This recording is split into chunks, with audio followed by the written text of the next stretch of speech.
بھارتی supreme court کے سابق جسٹس مارکنڈے کاٹجو نے کہا ہے کہ فسطائی سیاست اور مذہبی جنون کے تحت ہندو کی شناخت بدل دی گئی ہے اور اب بھارت میں ہندوؤں کا ایک بڑا طبقہ نظر آتا ہے جس کی خوشی، فخر اور اجتماعی شناخت انسانی ترقی، امن، انصاف یا قومی تعمیر سے وابستہ نہیں رہی، بلکہ مسلمانوں کو تکلیف پہنچانے، ان کی تحقیر کرنے اور انہیں معاشرتی اور سیاسی طور پر بے دخل کرنے میں تلاش کی جاتی ہے۔ یہ بیان نہ صرف بھارتی سماج کی فکری زب و حالی کی کھلی عکاسی کرتا ہے بلکہ اس بات کی بھی سنگین نشاندہی کرتا ہے کہ بھارتی جمہوریت کے ڈائن کس تیزی سے اپنا چہرہ آشکار کر رہی ہے۔ یہ کوئی سطحی الزام نہیں بلکہ گزشتہ چند دہائیوں میں بھارتی سیاست اور میڈیا نے جس شدت پسندی کو سماجی دھارے میں مرکزی مقام دیا ہے وہ اسی ذہن سازی کا نتیجہ ہے۔ جسٹس مارکنڈے کاٹجو نے ہندو شناخت کی جس نئی تعریف کی بات کی ہے، یعنی وہی ہندو سمجھا جاتا ہے جو مسلمانوں سے نفرت کرے، یہ الفاظ ایک پورے معاشرتی بحران کا نچوڑ ہیں۔ اس نئی شناخت نے صدیوں پر محیط وہ گنگا جمنی تہذیب، مشترکہ ثقافتی ورثہ اور مذہبی رواداری کو کھوکھلا کر دیا ہے جس پر بھارت فخر کرتا آیا تھا۔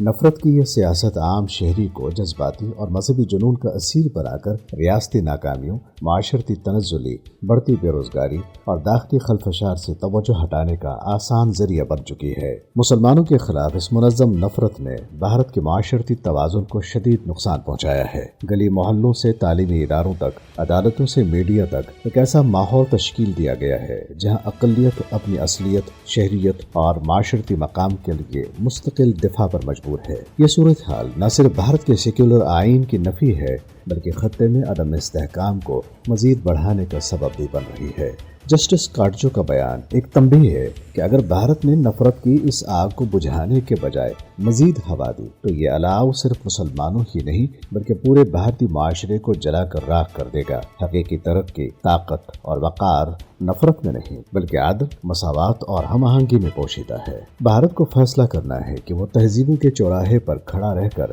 نفرت کی سیاست کو اپنائے رکھے گا یا ایک ایسے مستقبل کی طرف لوٹے گا جہاں انسانیت، رواداری اور انصاف مذہبی منافرت پر غالب ہو۔